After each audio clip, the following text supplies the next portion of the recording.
Welcome back. We are on topic 2 today of our 3-part series. If you haven't seen the first topic, it is linked right up there. Topic number 2, COVID has turned 2020 into the deadliest year in U.S. history, according to the CDC. Over 400,000 more fatalities have occurred in 2020 than in 2019. What are major contributors to this, and how can politicians adapt to help the public going forward, though? Well, again, first of all, let's point out one of the biggest policy mistakes that we've seen during COVID. One of the things that has directly driven up death rates that were needless has been the performance of blue state governors that did not protect people in nursing homes, the most vulnerable. There's plenty of scientific documentation that the greatest factor in coronavirus death rates, mortality rates, is age. And again, if you look at the numbers of like what areas have had the largest deaths per capita, it's New York City. Thank you, Governor Cuomo. Thank you, de Blasio. It's New Jersey. It's the rest of New York. And it's particularly that area. Now, again, it was one of the first hit. There's a lot of population centers. I get that. But again, like that's a specific policy failure there. One of the other things is that when we look at deaths in 2020, we cannot simply focus purely on COVID deaths. You also have to take into account all the secondary consequences of the lockdowns. We've seen suicide rates go up significantly amongst people that are not within the demographics particularly dangerous from COVID. You have major increases in drug abuse rates and things like that. So there's also consequences in the lockdown, not simply the virus. But again, obviously, it's unfortunate that the COVID narrative kind of simplified into some tribalist narratives. COVID was, it's a novel virus. There's unique dangers of that. Part of that is death. So, Angela, he's saying it's not simply the virus. He's mentioning all these other compounding factors that the CDC actually lays out. So is this fake news, or is it a true narrative that the politicians moving forward can implement proper procedures? I don't know if the term fake news is applicable. I don't know if it's ever applicable, but it's definitely misleading news. Heart attack deaths went up because people were literally afraid of going to the ER because they thought they might catch coronavirus. So they stayed at home and died. That's not really a good thing. I think that, the news should probably present a more balanced story and highlight this instead of just sort of glossing over it. I think at this point, I could go around saying that Andrew Cuomo killed more people than Osama bin Laden did. That would be, technically true, but it doesn't really have a lot to do with coronavirus. So maybe we should just try to be a little bbit more honest and open and unbiased in our reporting. So would you say that if a person is watching this, potentially myself, who is, non-party affiliated, that I should potentially look to the Libertarians because they're going to provide a more consistent message? I think you should look to Libertarians, and I think you should look to at least a handful of different news sources so that you can get a balanced, well-rounded approach. So Joe, she's talking about potentially having a third party provide a more well-rounded approach. From the Greens' perspective, we're looking at all of these reportings from the CDC, these compounding deaths. Are they gaining votes because of what the mismanagement between the Republicans and Democrats are providing? Oh, absolutely. Especially when you step back and you realize, like Tho brought up, the Cuomo issue, sticking COVID patients in elderly homes, knowing there's a comorbidity issue. The fact that currently we're going through an issue where we're killing as many people as died on 9/11 daily because of relationships to not only the disease, but the way we've handled it. Right now, the number of overdoses in LA County exceed the number of COVID deaths. It's literally reached that point right now where the cure has proven to be worse than the disease in and of itself. So we've mismanaged the whole thing from the get-go.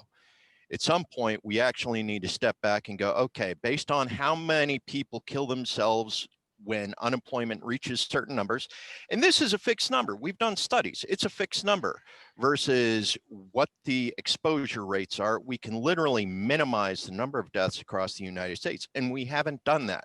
We've literally gone for a min-max scenario, going with the extremes on both sides, maximizing unemployment in order to minimize the exposure to COVID, and we don't have a balanced mix. We haven't done our best to minimize by doing the proper math in order to figure out where that sweet point is in order to prevent that extra 400,000 deaths a year. And that's to date. we still have another 2 weeks in this scenario, and it's not going to be pretty. Sure. So, though, moving back to the question itself, how are politicians, specifically on your side, the Republicans, going to handle something like this, the compounding deaths, not just COVID, but to what they're bringing up with suicides and drug overdoses? How are they going to manage that moving forward? Well, hopefully they learn from Ron DeSantis and what we're doing here in the great state, the free state of Florida. And I think this issue is actually very interesting. It's kind of showing some of the divides within the GOP itself, because I mean, Ron DeSantis is a unique kind of Trump era product, right? He beat the Bush era guy and Adam Putnam in the 2018 primary, and he's done later. I mean, his leadership, especially in a state like Florida, when you have such a large retirement population, there's a lot of political pressure early on just to shut the entire thing down. And you had that for a little bit, but his response then, I think, has been exactly what it's been the shot of the arm that I think the GOP needs more of. And hopefully now you'll get states like Texas and Alabama and other southern states to join places like Georgia and Missouri and South Dakota in opening back up, because there's never going to be a time where the scientific consensus is going to say, oh yeah, we can get back to normal. We're seeing this time and time again. They're constantly moving the goalposts. Oh, if you get a vaccine, you're still going to have to wear a mask. They're not going to give us the go-ahead. It's only going to be state leadership, Republican state leadership, saying the cost is too much. We need to get serious about the economy. That is what is the best way forward to try to minimize the outsized risk, while we continue to, again, protect those most vulnerable in nursing homes and things like that.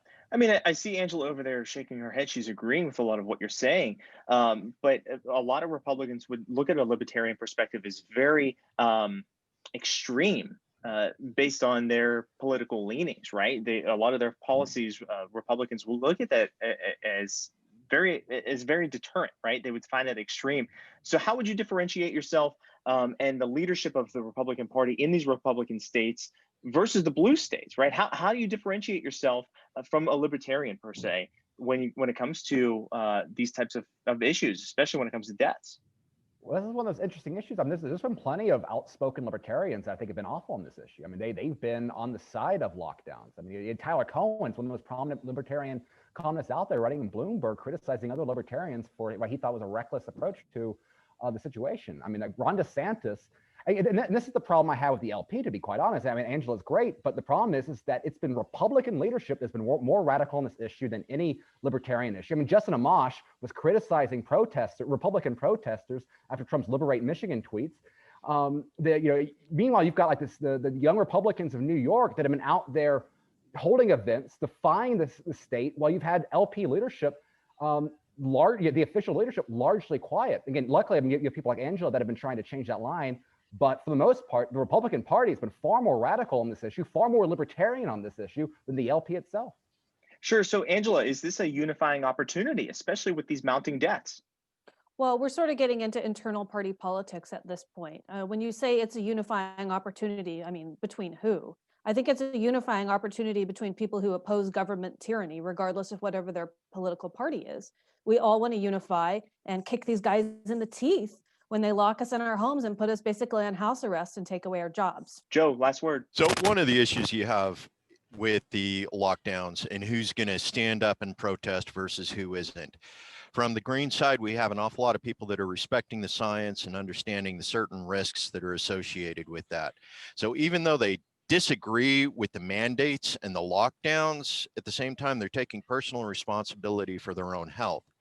So it's called into question, are you being a slave to the state because you comply, or are you doing the voluntary thing and looking out for the best interest of yourself and your community by doing what the state suggested before they mandated it?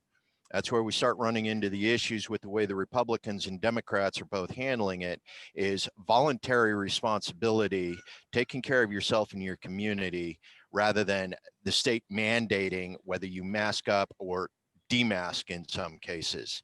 So that's where we start running into the problem. A lot of the Republican protests right now are literally anti-mask, and they will get in the faces of people who wear masks voluntarily over the issue.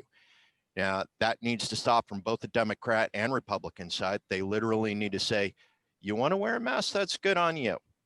I choose Joe, not to. I mean, I would push back on that point itself, right? So, are Republicans really spitting in the faces of the folks that are wearing the mask? When you look at the Green Party successfully got California. I mean, they merged with the Democrat side where they were talking about the straw ban, right? So you can't find plastic straws almost anywhere now, specifically because of the Green Party. But at the same time, we're seeing discarded masks literally in parking lots everywhere. There's more pollution, I've noticed, on a personal basis of masks than anybody else. So how can the Green Party be pro-mask but anti-straw? You're looking at plastics, and it's an emotional play. Now, the Green Party's relatively small, so the fact that they were able to swing the issue on getting everybody over to cardboard straws, is significantly different than getting everybody to be responsible about how they handle their masks afterwards. Being able to get legislation, which personally I disagree with, that is so arbitrary with regards to the pollution issue passed isn't that difficult in a lot of the Western states. Getting people to properly manage their masks after they're done using, that's a different problem. Awesome. Well, we appreciate it, guys. Thank you to our guests that have joined us today. This is our 3-part series. If you haven't seen the other 2 parts, they're linked right up here. Hit that subscribe button. We'll see you next time. Give us a thumbs up. Take care. Bye, guys.